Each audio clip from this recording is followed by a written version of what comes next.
Good afternoon to all of you. It's very nice to provide this presentation after this COVID time and absence of many conferences during last year. Before I start, I would like to thank Monghua Li and other organizers from China for inviting me to give this presentation. I will present today signatures of positive selection in several populations representing Balkan sheep. And besides me, there are a number of collaborators that were hardly working and calculating during last days. I would like to thank them for all the efforts done. I would start back to the microsatellite area when I was questioning myself where Croatian sheep breeds belong to. And very much like this very study that I liked, it was study from Peter and collaborators in 2007 in animal genetics. Why I like it? Because in microsatellites, it was difficult to connect several populations because of machines. And this was very difficult. So the first very large study was the study of the Peter. But then, unfortunately, there was a gap on the sheep breeds from Balkan and even more from Austria and so on. And this was like a little bit pity because the Balkan is very important, because if you will see like on the route of domestication, the passing comes from Balkan. So to complete the domestication process and have our understanding to the sheep populations, one must also know and understand the populations here in Balkan. Later, like after 2007, there was a number of populations dealing with Balkan sheep breeds, but they were on microsatellites and they were never connected to all other breeds, just partially. So they were not complete, like taking into account all those. And I felt sorry on microsatellite time. I felt like this is a gap, and one of my later projects was mend the gap, because I felt here this is a gap that should be mended. I was very happy to participate in it, and I was very happy with this study of Chani. It was based on snipper race, 50K snipper race. Snipper race are wonderful for me, and I was very, very happy because they enable connecting all world populations into the analysis, like from the domestication sites and also all other around the Europe. So this study was taking into account a very large amount of populations placed all over the Balkan, including the populations up to several individuals, 5, 6 of also Croatian breeds. And in this study, it was finally, I was very much satisfied because it was clearly shown that this Balkan group of sheep is separate group, separate large meta populations, like that have its place in the European sheep genomic composition. And in these principal components, it's very nicely again shown that this is like separate group, like here as like Greece, like the neighboring from one side, and then the other side like Italian breeds, South Alpine breeds, then Spanish, then Central European, and then Dutch German, and finally the north of the Europe, which is very much logical and placed in a geographical order. So the subject of my presentation would be related to the East Adriatic sheep breeds, but then I said East Adriatic sheep breeds. There are like 4 breeds here, taking over some 550-kilometer area. And I thought like they are partly representing this whole set of Balkan sheep, actually. Why? Because here, if you say on this principal component analysis, like here was the Istrian breed, but then now in a much larger number we supplemented in this analysis, like Croatian island sheep populations were represented by Pag, like Pag sheep from the Pag Island, Dalmatian Pramenka, like here, and also, which was not included in the Chani analysis, like here we also use the Dubrovačka Ruda, which is close to Albanian Ruda. I think we don't have it right position, but it should be somewhere around, I guess, with the Albanian Ruda, which is very much neighboring, like Montenegro, and then like here. Okay. Okay, so the main objective of this study was not to provide genomic characterization of populations like in the space, because this was done by the Chani. Here, we were more concentrating on to identify signals of positive selection that are characteristic from the East Adriatic sheep breeds, and in particular, as a representative of this group of Balkan sheep. So, and we were specialized this case to the intra-population analysis, more precisely to the extreme runs of homozygosity islands, and also this analysis was supplemented by the integrated haplotype score analysis.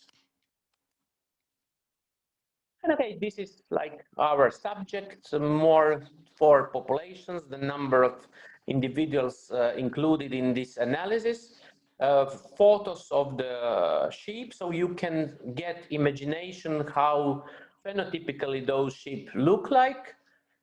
And also, I just did not provide like these classical zootechnical photos when you see really precisely like animals. I also wanted to see the environment, like this karst environment that are very much characteristic for the sheep population involved in this study. So overall, this was like 85 individuals, and we did analysis on a high density beat sheep, and we performed particular quality control when performing extreme runs of homozygosity island analysis. And then we also have a special quality control when performing integrated haplotype score analysis, because this is very important not to perform whole cleaning when we calculate extended runs of homozygosity island analysis. Okay, so methodology, we were very much very confident to calculate, estimate runs of homozygosity regions by very much procedure that we propose for the cattle, but this time we use it for the sheep. Probably improvements are possible because cattle genome is a little bit different than the sheep according to the recombination rate, but here we did not use any correction for this type of analysis. But then we perform the method how we are usually doing. We are doing it usually by classes, because for each class we calculate runs of homozygosity regions separately under specific conditions, allowing specific number of heterozygous individuals, because like in a very large regions, you can expect that just because of error rates, you can get like heterozygous and not to break those regions. And okay, integrated haplotype score was before we proceeded with Shape-it software. We did phasing and statistical haplotype estimations, like with the method explained here. Then we went to REHHR package wrote by Gauthier and collaborators to obtain integrated haplotype scores. We also did research for nomenclature and functional identification of those regions that we previously identified as potential signals of selection.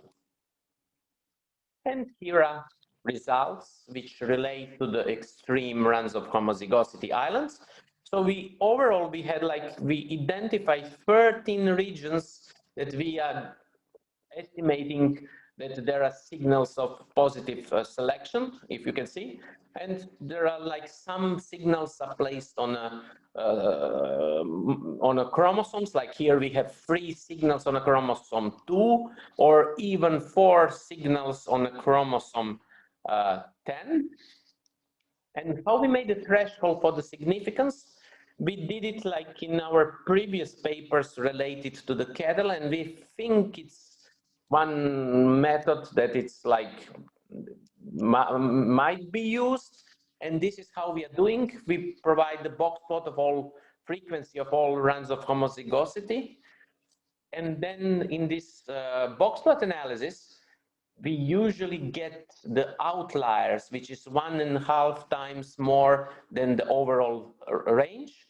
But this is the method. Just if it's outlier, then we said it's not belongs to the population, so it must be like as a signals of selection, and that is the reason, that is why they are not suitable, like not coming, and so we can consider them as a significant. And okay, in our second analysis with integrated haplotype scores, we obtain even more regions that are like presenting signals of selections. So there are like 19 regions, and 19 regions are placed on 1, 2, 3, 4, 5, 6, 7, 8, 9, 10, 11, 12, 13 chromosomes. We also get that on some chromosome we had more regions.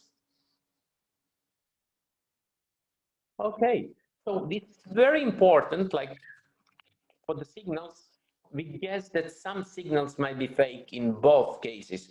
So although the methods are different, and this is also theoretically might be expected, but of course those signals that are confirmed by both analyses, it's very much to believe they are like real signals that are positively identified, like as a signals of selection. So in our case, we had like several cases, like regions on a chromosome 2 that was both like identified by the integrated haplotype score, as well as extreme runs of homozygosity islands, like also the region on the chromosome 6, and 2 regions that were like on the chromosome 10. I have it dotted because they're like slightly like very close to the region that is like significant in extreme runs of homozygosity island method. So now I would like to present you like just those cases when we have an overlap. We could present also overlap for the other chromosomes to get if the signals are good or not. But because of the time here, the time is limited, so I will just present those selected cases.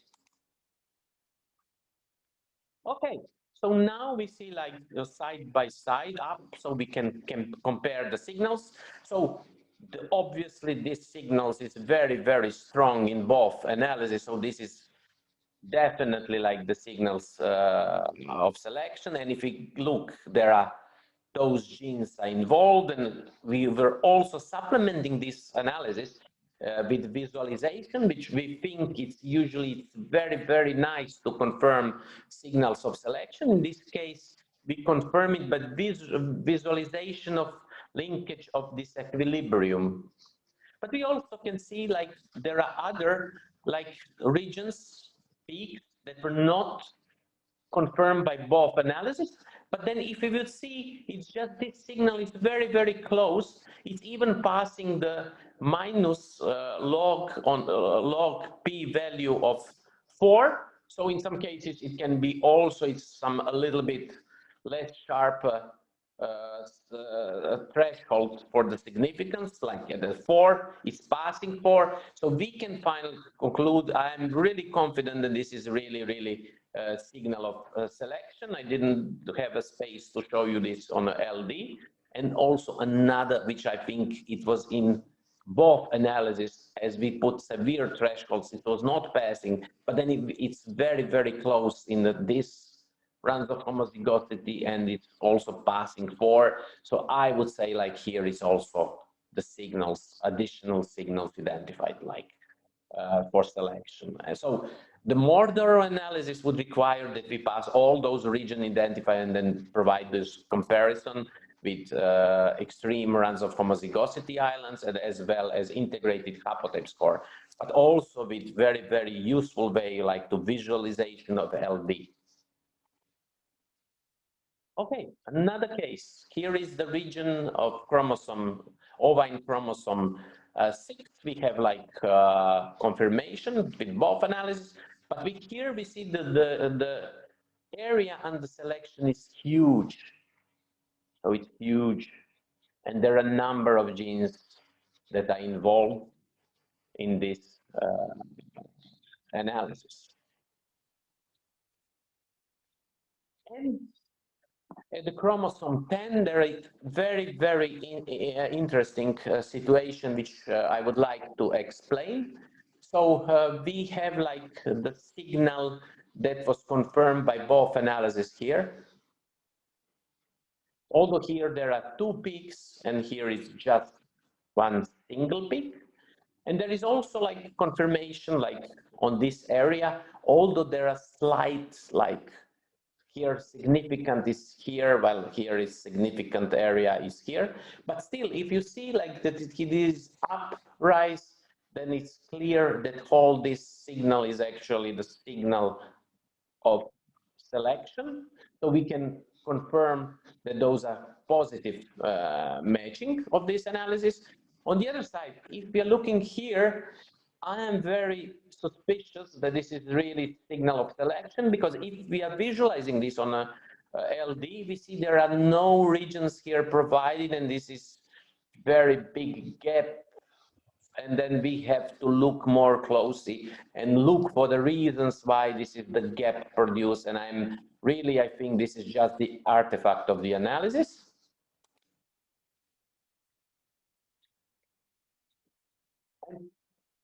Okay, I go back, sorry.